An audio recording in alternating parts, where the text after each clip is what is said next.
program sponsored by Diago Finance. 2 ವರ್ಷಗಳಿಂದ zero return. Nifty ಹೂಡಿಕೆದಾರರಿಗೆ ಆತಂಕ, ಭಯ ಪಡಬೇಕೇ ಬೇಡವೇ?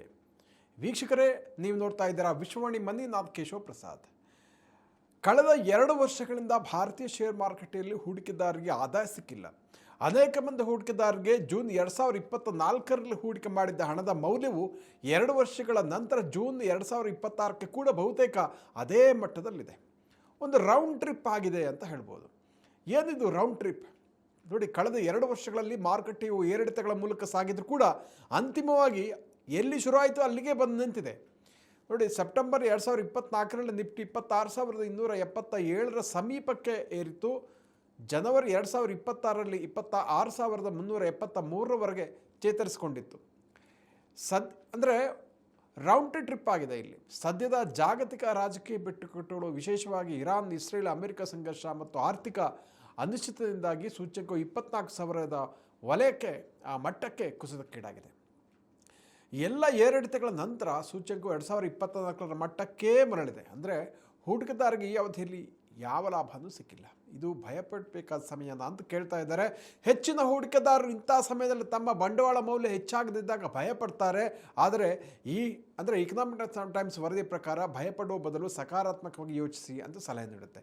ಎಲ್ಲರೂ ಕೂಡ ಅದೇ ರೀತಿ ಹೇಳ್ತಾರೆ ತಜ್ಞರೆಲ್ಲ. ಸಾಮಾನ್ಯವಾಗಿ ಐತಿಹಾಸಿಕ ಒಂದು ಡೇಟಾ ನೋಡಿದ್ರೆ ಮಾರುಕಟ್ಟೆಯು ಸುದೀರ್ಘ ಕಾಲ ಒಂದೇ ಮಟ್ಟದಲ್ಲಿ ಸ್ಥಗಿತಗೊಂಡ ನಂತರ ಸ್ಟಾಗ್ನೇಷನ್ ಆದ್ರಂತ ಸಾಮಾನ್ಯವಾಗಿ ಮುಂದಿನ ಒಂದು ವರ್ಷದಲ್ಲಿ ಏರಿಕೆ ಆಗ್ತಾ ಹೋಗುತ್ತೆ. 5%ರಿಂದ 50% ತನಕ ಏರಿಕೆ ಸಾಧ್ಯ ಆಗುತ್ತೆ ಅಂತ ಹೇಳ್ತಾರೆ.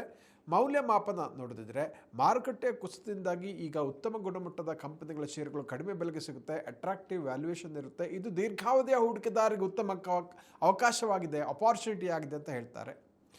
ಸೊ ಮುಂದಿನ ದಾರಿ ಏನಾಗಿದ್ರೆ ಅರ್ನಿಂಗ್ಸ್ ಗ್ರೋತ್, ಕಂಪನಿಯ ಲಾಭ ಗಳಿಸುವ ಸಾಮರ್ಥ್ಯ ಹೆಚ್ಚಾಗುವ ನಿರೀಕ್ಷೆ ಇದೆ.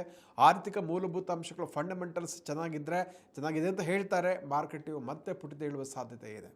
ಇಂಡಿಯನ್ ಎಕಾನಮಿ ಫಂಡಮೆಂಟಲ್ಸ್ ಚೆನ್ನಾಗಿದೆ. ಹೂಡಿಕೆದಾರರ ಧೋರಣೆ, ಇದು ಫಿಯರ್ ಆಫ್ ಗ್ರೀಡ್, ಭಯ ಅಥವಾ ದುರಾಸೆ ನಡುವಿನ ಆಯ್ಕೆಯಾಗಿದೆ. ಮಾರುಕಟ್ಟೆಯು ತಳಮಟ್ಟದಲ್ಲಿದ್ದಾಗ ಗ್ರೀಡ್ ಬಯಾನ್ ಡಿಪ್ಸ್ ಹೂಡಿಕೆ ಮಾಡುವುದು ದೀರ್ಘಾವಧಿ ಲಾಭದಾಯಕವಾಗಬಹುದು ಅಂತ ಮಾರುಕಟ್ಟೆ ತಜ್ಞರು ಸೂಚನೆ ಕೊಡ್ತಾ ಇದ್ದಾರೆ. ಸಾರಾಂಶ ಹೇಳೋದಿದ್ರೆ ಮಾರುಕಟ್ಟೆ ಇಂಥ ಸವಕಳಿತ ಸ್ಥಗಿತವು ತಾತ್ಕಾಲಿಕವಾಗಿದ್ದು, ಇದು ದೀರ್ಘಾವಧಿ ಹೂಡಿಕೆದಾರರಿಗೆ ತಮ್ಮ ಪೋರ್ಟ್ಫೋಲಿಯೋವನ್ನು ವಿಸ್ತರಣೆ ಮಾಡಲಿಕ್ಕೆ ಅಥವಾ ಉತ್ತಮ ಷೇರುಗಳನ್ನು ಕಡಿಮೆ ಬೆಲೆಯಲ್ಲಿ ಖರೀದಿಸಲು ಸಿಕ್ಕಿರುವ ಅವಕಾಶ ಅಂತ ಇದನ್ನು ಈ ವರದಿ ಹೇಳುತ್ತೆ. ಸ್ಟಾಕ್ ಮಾರ್ಕೆಟ್ ಕುಸಿದಾಗ ರಿಟೇಲ್ ಹೂಡಿಕೆದಾರರು ಗಾಬರಿ ಆಗುವಂಥ ಸಹಜ. ಆದರೆ ಇಂಥ ಸಮಯ ದೀರ್ಘಾವಧಿಯ ಹೂಡಿಕೆಯಲ್ಲಿ ಸಂಪತ್ತನ್ನು ಸೃಷ್ಟಿಸಲು ಉತ್ತಮ ಅವಕಾಶವನ್ನು ಒದಗಿಸುತ್ತೆ. ಹೂಡಿಕೆದಾರರು ಗಮನಿಸಬೇಕಾದಂಥ ಒಂದಷ್ಟು ಅಂಶಗಳನ್ನು ಈ ಸಂದರ್ಭದಲ್ಲಿ ನೋಡೋಣ. ಮೊದಲದಾಗಿ mutual fund, SIP, SIP investment plan ನಿಲ್ಲಿಸಲೇಬೇಡಿ. ನಂಬರ್ 1 ಪಾಯಿಂಟ್, ಹೆಚ್ಚಿನ ಹೂಡಿಕೆದಾರರು ಮಾರುಕಟ್ಟೆ ಬಿದ್ದಾಗ ಭಯಪಟ್ಟು SIPನ ರದ್ದು ಮಾಡ್ತಾರೆ. ದೊಡ್ಡ ಬ್ಲಂಡರ್. ರೂಪಾಯಿ ವೆಚ್ಚ ಸರಾಸರಿ, ರುಪಿ ಕಾಸ್ಟ್ ಅವರೇಜ್ ಮಾಡಿ. ಮಾರುಕಟ್ಟೆ ಕುಸಿದಾಗ ನಿಮ್ಮ ಮಾಸಿಕ SIP ಕಂತುಗಳಿಗೆ ಹೆಚ್ಚು ಸಂಖ್ಯೆಯ ಯೂನಿಟ್ಗಳು ಆ್ಯಡ್ ಆಗ್ತಾ ಹೋಗುತ್ತೆ. ಮಾರುಕಟ್ಟೆ ಚೇತರಿಸಿಕೊಂಡಾಗ ಈ ಹೆಚ್ಚಿನ ಯೂನಿಟ್ಗಳು ನಿಮಗೆ ಲಾಭವನ್ನು ತಂದು ಕೊಡುತ್ತೆ ಅನ್ನೋದನ್ನು ಮರಿಬೇಡಿ ಸ್ನೇಹಿತರೆ. 2ನೇ ಪಾಯಿಂಟ್, ಅವಸರದ ನಿರ್ಧಾರಗಳನ್ನು ತೆಗೆದುಕೊಳ್ಬೇಡಿ. ಇನ್ನೊಮ್ಮೆ ಹೇಳ್ತೀನಿ, ಅವಸರದ ನಿರ್ಧಾರಗಳನ್ನು ತಗೊಳ್ಬೇಡಿ. Don't panic cell. ಮಾರುಕಟ್ಟೆ ಕುಸಿತವು ತಾತ್ಕಾಲಿಕ ಎಂಬ ಅರಿವು ನಿಮ್ಮಲ್ಲಿ ಇರಬೇಕಾಗುತ್ತೆ. ಭಯದಿಂದ ನಿಮ್ಮ ಷೇರುಗಳು ಅಥವಾ ಮ್ಯೂಚುವಲ್ ಫಂಡನ್ನು ನಷ್ಟಕ್ಕೆ ಮಾರಾಟ ಮಾಡಬೇಡಿ. ದೀರ್ಘಾವಧಿ ಗುರಿಗಳಿಗಾಗಿ ಹೂಡಿಕೆ ಮಾಡಿದಾಗ ಅಲ್ಪಾವಧಿಯ ಏರಿಕೆಗಳು ಸಾಮಾನ್ಯವಾಗಿರುತ್ತೆ. ಪೋರ್ಟ್ಫೋಲಿಯೋ ಮೇಲೆ ಅಂಥ ದೊಡ್ಡ ಪರಿಣಾಮ ಬೀರಲ್ಲ. 3ನೇ ಪಾಯಿಂಟ್, ನಿಮ್ಮ ಪೋರ್ಟ್ಫೋಲಿಯೋವನ್ನು ಒಂದು ರೀಬ್ಯಾಲೆನ್ಸಿಂಗ್ ಮಾಡಿ. ಮಾರುಕಟ್ಟೆ ಕುಸಿದಾಗ ನಿಮ್ಮ ಹೂಡಿಕೆ ಪಾಲಿನಲ್ಲಿ ಬದಲಾವಣೆ ಆಗಿರ್ಬೋದು. ಉದಾಹರಣೆಗೆ ಷೇರುಗಳ ಪಾಲು ಕಡಿಮೆ ಆಗಿರ್ಬೋದು.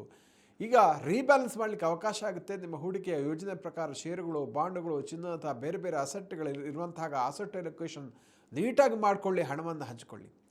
ಒಂದೇ ಥರದ ಷೇರುಗಳಲ್ಲಿ ಎಲ್ಲ ಹಣವನ್ನು ಹಾಕುವ ಬದಲು ಡೈವರ್ಸಿಫಿಕೇಷನ್ ಇನ್ವೆಸ್ಟ್ಮೆಂಟ್ ಮಾಡಿ. 4ನೇ ಪಾಯಿಂಟ್, ಗುಣಮಟ್ಟದ ಷೇರುಗಳನ್ನು ಕರೆಸಿ. By quality share. ಮಾರುಕಟ್ಟೆ ಕೆಳಮಟ್ಟದಲ್ಲಿದ್ದಾಗ ಉತ್ತಮ ಕಂಪನಿಯ ಷೇರುಗಳು ಕಡಿಮೆ ಬೆಲೆಗೆ ಸಿಗುತ್ತೆ. ಅಟ್ರಾಕ್ಟಿವ್ ವ್ಯಾಲ್ಯೂಯೇಷನ್ ಇರುತ್ತೆ. ನೀವು ದೀರ್ಘಾವಧಿಯಿಂದ ಕಾಯ್ತಿರುವ ಬ್ಲೂ ಚಿಪ್ ಷೇರುಗಳನ್ನು ಖರೀದಿಸ್ಕೊಳ್ಳಿಕ್ಕೆ ಸಕಾಲ ಆಗಿರ್ಬೋದು. ಆದರೆ ಯಾವುದೇ ಕಂಪನಿಯನ್ನು ಆರಿಸುವ ಮುಂದೆ ಅದರ ಮೂಲಭೂತ ಅಂಶಗಳನ್ನ, ಫಂಡಮೆಂಟಲ್ಸನ್ನು ಪರೀಕ್ಷೆ ಮಾಡಿ. ಆ ಥರದಲ್ಲಿ ಹೂಡಿಕೆ ಮಾಡಬೇಡಿ. ಮಾರುಕಟ್ಟೆ ಬಿದ್ದಿದೆ ಅಂತ ಒಂದೇ ದಿನಕ್ಕೆ ಅಲ್ಪಾವಧಿಗೆ ಮನಸ್ಸಿಗೆ ಬಂದ ಹಾಗೆ ಇನ್ವೆಸ್ಟ್ ಮಾಡುವಂಥದ್ದು ಮಾಡಬೇಡಿ.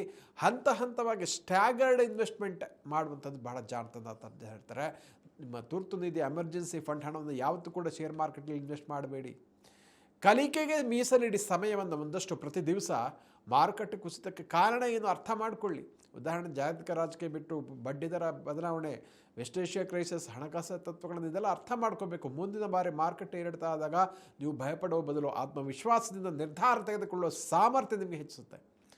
ಸಿಂಪಲ್ ಸಲಹೆ ಹೇಳಿದ್ರೆ, ಹಣದ ಅವಶ್ಯಕತೆ ತಕ್ಷಣವಿಲ್ಲದೆ ಇದ್ದರೆ ಮಾರುಕಟ್ಟೆ ಕುಸಿತವನ್ನು ಹೂಡಿಕೆ ಅವಕಾಶವನ್ನು ಪರಿಗಣಿಸಿ ಶಾಂತವಾಗಿರಿ, ಕೂಲ್ ಆಗಿರಿ. ದೀರ್ಘಾವಧಿಯ ಹೂಡಿಕೆಯು ಮಾರುಕಟ್ಟೆಯಿಂದ ಏರಿಳಿತಗಳನ್ನು ಸರಿಪಡಿಸಿ ಒಳ್ಳೆಯ ಲಾಭವನ್ನು ತಂದುಕೊಡುತ್ತೆ. ಶೇರ್ ಮಾರುಕಟ್ಟೆಯ ಕುಸಿತ ಬಗ್ಗೆ ರಾಬರ್ಟ್ ಕಿಯೋಸಾಕಿ ಮತ್ತು ವಾರೆನ್ ಬಫೆಟ್ ಇಬ್ಬರು ತಮ್ಮದೇ ಆದಂಥ ವಿಶಿಷ್ಟವಾದ ದೃಷ್ಟಿಕೋನವನ್ನು ಹೊಂದಿದ್ದಾರೆ. ಅವರ ಅಭಿಪ್ರಾಯಗಳನ್ನು ನೋಡೋಣ. Robert Kiyosaki rich dad poor dad ಖ್ಯಾತಿಯ ಲೇಖಕರು, ನಿಮಗೆ ಗೊತ್ತಿರುತ್ತೆ. ಕಿಯೋಸಾಕಿ ಹೇಳ್ತಾರೆ, ಮಾರುಕಟ್ಟೆ ಕುಸಿತವನ್ನು ಒಂದು ಅವಕಾಶ ಅಂತ ಪರಿಗಣಿಸಿ, ಆದರೆ ಮಾರುಕಟ್ಟೆ ಕುಸಿತ ಒಂದು ದೊಡ್ಡ ಆರ್ಥಿಕ ಮೆಗ್ಗೊಟ್ಟಿನ ಸಂಕೇತವೂ ಆಗಿರ್ಬೋದು ಅಂತ ಅವರು ಪದೇ ಪದೇ ಎಚ್ಚರಿಕೆಯನ್ನು ಕೊಡ್ತಾರೆ. ಅತಿಯಾದ ಸಾಲ ಮತ್ತು ಕಾಗದ ಹಣ, ಫಿಯಟ್ ಕರೆನ್ಸಿ ಚಲಾವಣೆಯು ಆರ್ಥಿಕತೆಯನ್ನು ದುರ್ಬಲಗೊಳಿಸುತ್ತೆ ಅಂತ ರಾಬರ್ಟ್ ಕಿಯೋಸಾಕಿ ವಾದ ಮಾಡ್ತಾರೆ. ಅವಕಾಶದ ದೃಷ್ಟಿಕೋನ ನೋಡಬೇಕಂತ ಹೇಳ್ತಾರೆ. ಮಾರುಕಟ್ಟೆ ಬಿದ್ದಾಗ ಅತ್ಯುತ್ತಮ ಆಸ್ತಿಗಳು ಮಾರಾಟಕ್ಕೆ ಸಿಗುತ್ತೆ, ಅಸೆಟ್ಸ್ ಗೋ ಆನ್ ಸೇಲ್ ಅಂತ ಅವ್ರು ಹೇಳ್ತಾರೆ. ಅಂದರೆ ಶೇರಲ್ಲೇ ಇನ್ವೆಸ್ಟ್ ಮಾಡಬೇಕಂಗಿಂತಲ್ಲ, ಚಿನ್ನ ಬೆಳ್ಳಿ ಇಲ್ಲಾದರೂ ಇನ್ವೆಸ್ಟ್ ಮಾಡಿ ಅಂತ ಅವ್ರು ಹೇಳ್ತಾರೆ. ಒಳ್ಳೆ ಅಸೆಟ್ಟಲ್ಲಿ ಇನ್ವೆಸ್ಟ್ ಮಾಡಿ ಅಂತ ಅನ್ನೋದು ಅವರ ಸಲಹೆ ಆಗಿದೆ. ಸಾಂಪ್ರದಾಯಿಕ ಷೇರು ಮಾರುಕಟ್ಟೆಯಿಂದ ಹೆಚ್ಚಾಗಿ ಭೌತಿಕ ಆಸ್ತಿಗಳಿಗೆ, ರಿಯಲ್ ಅಸೆಟ್ಗಳಿಗೆ ಹೆಚ್ಚಿನ ಒತ್ತು ನೀಡಬೇಕಂತ ರಾಬರ್ಟ್ ಕಿಯೋಸಾಕಿ ಹೇಳ್ತಾರೆ. ಅವ್ರ ಪ್ರಕಾರ ಚಿನ್ನ ಬೆಳ್ಳಿ ಬಿಟ್ಕಾಯಿನ್ ಒಳ್ಳೆ ಹೂಡಿಕೆಗಳು, ರಾಬರ್ಟ್ ಕಿಯೋಸಾಕಿ ಪ್ರಕಾರ. ಇಮೇಲೆ ಸಿದ್ಧತೆ, ಬಿಕ್ಕಟ್ಟಿನ ಸಮಯದಲ್ಲಿ ಆರ್ಥಿಕವಾಗಿ ಸಿದ್ಧರಾಗಿರೋರು, ಹಣಕಾಸಿನ ನಾಲೆಜ್ ಹೊಂದಿರೋರು ಶ್ರೀಮಂತರಾಗ್ಬೋದು ಅಂತ ಅವರ ವಾದ. ವಾರೆನ್ ಬಫೆಟ್ ವಿಶ್ವದ ಅತ್ಯಂತ ಯಶಸ್ವಿ ಹೂಡಿಕೆದಾರ. ಬಫೆಟ್ ಅವರು ಹೇಳ್ತಾರೆ, ಏರಿಳಿತಗಳನ್ನು ಶಾಂತವಾಗಿ ಸ್ವೀಕರಿಸಿ, ಭಯ ಮತ್ತು ದುರಾಸೆ ಬಿಡಿ. ಇವರ ಅತ್ಯಂತ ಪ್ರಸಿದ್ಧ ಮಾತು, others R fearful when I am greedy and greedy when others R fearful. ಅಂದರೆ ಜನ ಭಯಪಟ್ಟಾಗ ನಾನು ದುರಾಸೆಯಲ್ಲಿರ್ತೀನಿ, ಆದರೆ ಹೂಡಿಕೆ ಮಾಡ್ತೀನಿ. ಜನರು ದುರಾಸೆ ತೋರಿದಾಗ ನಾನು ಎಚ್ಚರಿಕೆಯಿಂದ ಇರ್ತೀನಿ ಅಂತ ಅವ್ರು ಹೇಳ್ತಾರೆ. ದೀರ್ಘಾವಧಿಯ ನಂಬಿಕೆ, ಮಾರುಕಟ್ಟೆ ಕುಸಿತವನ್ನು ಬಫೆಟ್ ಶಾಶ್ವತ ಹಾನಿ ಅಂತ ಪರಿಗಣಿಸಲ್ಲ. ಉತ್ತಮ ಮೂಲಭೂತ ಅಂಶಗಳನ್ನು ಹೊಂದಿರುವ ಒಳ್ಳೆಯ ಕಂಪನಿಗಳು ಅಲ್ಪಾವಧಿ ಏರಿಳಿತಗಳ ನಂತರ ಕೂಡ ಅದು ದೀರ್ಘಾವಧಿಯಲ್ಲಿ ಚೇತರಿಸಿಕೊಳ್ಳುತ್ತವೆ ಮತ್ತು ಬೆಳೆಯುತ್ತವೆ ಅಂತ ದೃಢವಾದ ನಂಬಿಕೆ ನನ್ನಲ್ಲಿದೆ ಅಂತ ಹೇಳ್ತಾರೆ. ಮಾರುಕಟ್ಟೆ ಅತ್ಯಧಿಕ ಬೆಲೆಯಲ್ಲಿದ್ದಾಗ, ಓವರ್ ವ್ಯಾಲ್ಯೂ ಆದಾಗ ಬಫೆಟ್ ಅವರು ಹೊಸ ಹೂಡಿಕೆಗಳನ್ನು ಕಡಿಮೆ ಮಾಡಿ ಅಂತ ಹೇಳ್ತಾರೆ. ಭಾರಿ ಪ್ರಮಾಣ ನಗದನ್ನು ಕಲೆಕ್ಷನ್ ಮಾಡಿರ್ತಾರೆ. ಮಾರುಕಟ್ಟೆ ಕುಸಿದಾಗ ಈ ನಗದನ್ನು ಬಳಸಿ ಉತ್ತಮ ಕಂಪನಿಯ ಶೇರ್ಗಳನ್ನು ಅವರು ಕಡಿಮೆ ಬೆಲೆಗೆ ಖರೀದಿ ಮಾಡ್ತಾರೆ. ಇದು ಅವರ ಸ್ಟ್ರಾಟಜಿ. ಮಾರುಕಟ್ಟೆ ಕುಸಿತವನ್ನು ಮುನ್ಸೂಚನೆ ನೀಡೋದಕ್ಕಿಂತ ಪ್ರಿಡಿಕ್ಟಿಂಗ್, ಕುಸಿತ ಸಂಭವಿಸಿದಾಗ ಅದಕ್ಕೆ ಸಿದ್ಧರಾಗೋದು, ಪ್ರಿಪೇರಿಂಗ್ ಮಾಡುವಂಥದ್ದು ಬಹಳ ಮುಖ್ಯ ಅಂತ ಇವರು ವಾರೆನ್ ಬಫೆಟ್ ಹೇಳ್ತಾರೆ.